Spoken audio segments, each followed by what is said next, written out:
국민의힘 대선 2차 경선 마지막 토론회 어제 종료가 됐죠. 4명의 후보 2시간가량 불꽃 토론을 벌였는데 윤 전 대통령 파면에 대한 대국민 사과, 그다음에 한독수 대통령 권한대행 차출론 요 부분 등에 대해서 주장이 엇갈리고 붙었죠. 먼저 윤 전 대통령 파면에 대한 이 대국민 사과에 대해서 각 후보들은 어떤 입장을 밝혔는지 한번 들어보겠습니다. 윤 전 대통령께서 파면 당하셨습니다. 정부 여당의 책임 있는 일원으로서 상처받은 국민께 사과할 의향이 있으신지 세 후보 모두께 한번 묻겠습니다.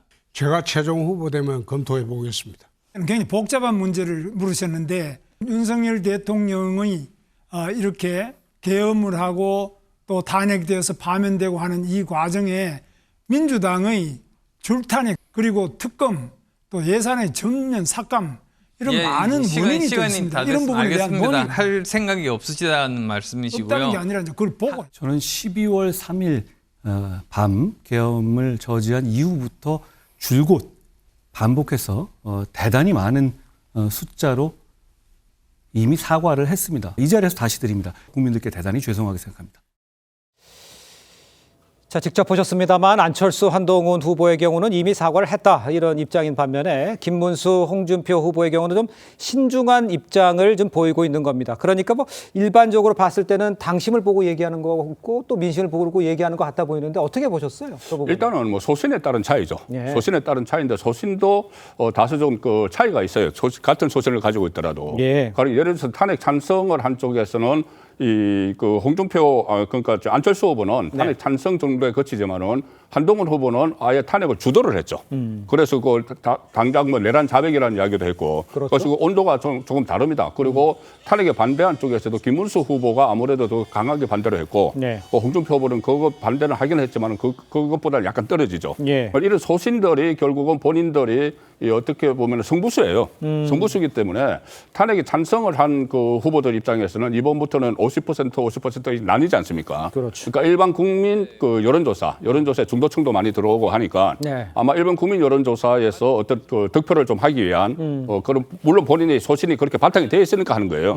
그런 상황이고 탄핵에 이 반대를 한 쪽에서는 이번에 새로 들어온 책임당원들, 네. 책임당원 50%는 아무래도 일반 국민 여론조사에 표집되는 국민의힘 지지층과는 약간 결이 다를 수가 있어요. 예. 책임당원들은. 그래서 책임당원 중에는 탄핵에 반대를 하는 그런 그 청이 많다고 이렇게 그 파악을 하고 서로 이제 본인의 소신들의 바탕을 해서 예. 양쪽으로 완전히 갈렸는데 그 이제 또 결이 그 안에서도 두 명의 결이 좀 수위가 좀 다르기 때문에 예. 그것들이 어떻게 이번에 50대 50으로 적용되는 4강전에서 어떤 결과를 날지는 이제부터 지켜봐야 되는 거죠. 알겠습니다. 소신은 있지만 그래도 이제 경선이니까 당심인가 민심인가 이제 자기가 유리한 쪽으로 해서 설명을 했다 이렇게 보면 되겠습니까?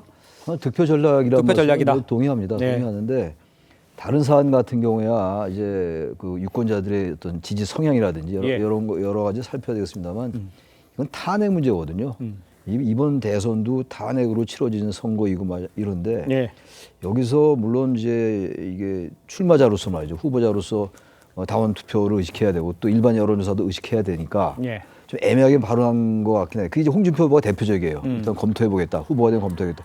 이게 소신이 없는 거예요, 제가 볼 때. 그럼 득표 전략을 아무리 본다 하더라도 다른 것 같으면 양해가 되는데 이런 상황까지도 유권자의 지역만 살피는 것처럼 보인다고요. 예. 그래서 홍준표 후보보다 차라리 김문수 후보가 화끈하게 자기 일관된 얘기를 하는 거예요. 전 차라리 그게 낫다고 봅니다. 굳이 평가를 한단 말이죠. 예. 근데 홍준표 후보의 그 어떤 애매한 그 입장은 알겠는데 적어도 이런 문제는 정확하게 자기의 입장을 얘기해야 된다라고 말씀드리고 역시 찬탄 반탄 두 명이 딱 갈리는 겁니다. 예. 이 한동훈 후보는 뭐 일관되게 탄핵에 찬성했고 말이죠. 계엄에 반대했던 걸 여전히 보여준 것이고 전 기본적으로 적어도 국민들의 많은 대다수가 탄핵에 찬성했고 말이죠. 그건 예. 지난 일이긴 합니다만 그렇다면은 이 국민의힘 후보의 물론 이제 유권자 지형을 살핀다 하더라도 네. 이 부분은 국민들에게 책임이라는 이른바 민주주의의 책임성이라는 측면에서 볼 때 사과하는 안철수 후보나 저는 한동훈 후보의 태도가 맞는 게 아닌가 알겠습니다. 이렇게 판단합니다. 뭐 이제 최 교수님이 이제 개인 생각이니까요. 생각입니다. 알겠습니다. 자, 그런가 하면요. 한독수 권한대행 출마설이 얹지 않냐 뭐 이런 질문에는 안 후보만 언짢다 이렇게 말을 했고 나머지는 그렇지 않다 이렇게 말을 했습니다. 그 목소리도 한번 들어보시죠. 솔직히 한덕수 대행 차출론 언짢다. OX 들어주십시오. 우리 국민의힘을 지지하는 많은 분들이 정말 이기고 싶구나 하는 생각을 합니다. 여러 가지 생각을 아이디어를 내시는 것 같은데요. 저는 그렇게 아이디어를 막 내는 것 자체가 우리의 역동성 중에 하나다라고 생각합니다. 특별히 뭐 기분 나쁠 게 있겠습니까? 이런 분들이 이재명을 꺾는 우리 국민의힘의 후보로 함께 노력한다는 것은 우리 당과 또 국민의 여망에 부합하는 것이 아니냐. 반드시 이재명을 이기는데 도움이 되도록 했으면 좋겠습니다. 처음에는 좀 비상식으로 봤죠. 가만히 생각해 보니까 한덕수를 뛰어넘지 못하고 어떻게 이재명을 잡을 수 있겠는가 그런 생각이 들었고 당원들 요구가 많습니다. 그래서 그래 언짢지 않습니다. 저는 바람직하지 않다. 한덕수 대행은 그 미국과의 관세 협상에 있어서 자, 3대 1이라는 양상을 네. 보는데 어떻게 보면 되겠습니까? 아무래도 이제 한덕수 권한대행에 대해서 경선을 하는 분들 입장에서는 본인이 1등이 됐는데 또 한 번의 허들이 있다는 건 뭐 개인적으로 볼 때는 탐탁지 않을 것 같습니다. 그렇겠죠. 하지만 이를 바라보는 당원이나 국민의 힘을 지지하는 사람들 입장에서는 뭐냐면 본선에서 이기는 게 중요하지 않습니까? 네. 본선에서 이기기 위한 한 단계 허들이 더 필요하다면 그거에 대해서 내가 연연하지 않고 오픈돼 있는 내가 당당할 수 있다는 그런 어떤 자신감을 보이는 후보가 더 제가 볼 때는 표를 얻을 것 같고요. 예. 무엇보다도 오세훈 시장이 이제 불출마 선언을 하면서 뭐라고 얘기하냐면 나 아니면 안 된다는 그런 오만이 당내 횡행하고 있다 이런 얘기를 했습니다. 결국 예. 나만을 고집하고 나의 기득권을 통해 가지고 강화하는 그런 사람보다는 나를 밟고 이길 수 있으면 이겨라. 그리고 내가 한덕수 대행 나오든 안 나오든 내가 확실하게 나오면 이긴다. 이렇게 하면 더 큰 국민의힘 후보가 될 수도 있고요. 내가 만약에 진다면 나를 통해서 나를 밟아서 더 큰 국민의 후보가 돼서 이재명을 이겨달라 이렇게 말할 수도 있는 겁니다. 알겠습니다.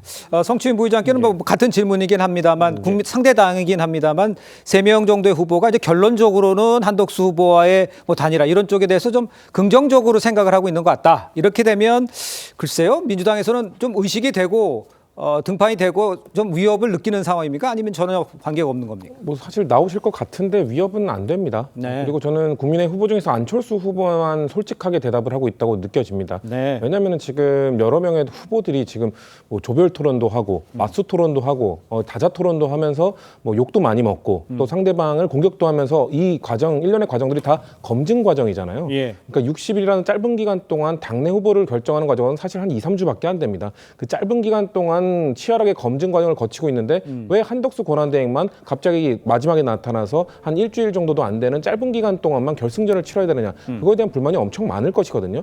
그럼에도 불구하고 저렇게 톤이 바뀌면서 원래 홍준표 후보도 격렬하게 반대하다가 방금 원래 비상식이라고 생각했다고 했잖아요. 네. 그럼에도 바뀐 이유가 뭐겠는가. 일단 본인이 4강에서 통과를 해야 되고 일단 그 다음에 최종 후보로 결정되기 위해서는 한덕수 권한대행을 지지하는 보수 지지층도 예. 본인의 지지층으로 좀 흡수하기 위해서 그렇기 때문에 지금 발언을 하고 있는 것이 사실상 속마음들은 상당히 기분이 나쁠 거거든요. 네네. 그런 다음에 그 최종 선출된 후보가 혹시나 한덕수 권한대행과 단일화를 거쳐서 예. 한덕수 권한대행이 된다. 그러면은 그 최종 후보를 지지했던 그러니까 최종 국민의힘 후보를 지지했던 그 지지층은 상당히 불만이 많을 거고 하나로 모아내기도 힘들지 않을까. 저희는 그렇게 봅니다. 예, 그렇게 보지만 일단 국민의힘에서는 아까 말씀하신 대로 뭐라도 이재명 대표가 견제를 할 수 있을 정도의 모멘텀을 만들 수 있다면 무엇이든지 할 수 있다. 이런 생각을 갖고 저런 이야기들이 오가는 것 같아요. 그렇다면 송국권 평론가님, 흥행적 요소에서 보면 그러면 또 한 번에 만들어진 이 허들 만약에 나온다면 그렇다면 흥행적 요소에서는 플러스가 되는다고 봐야 됩니까?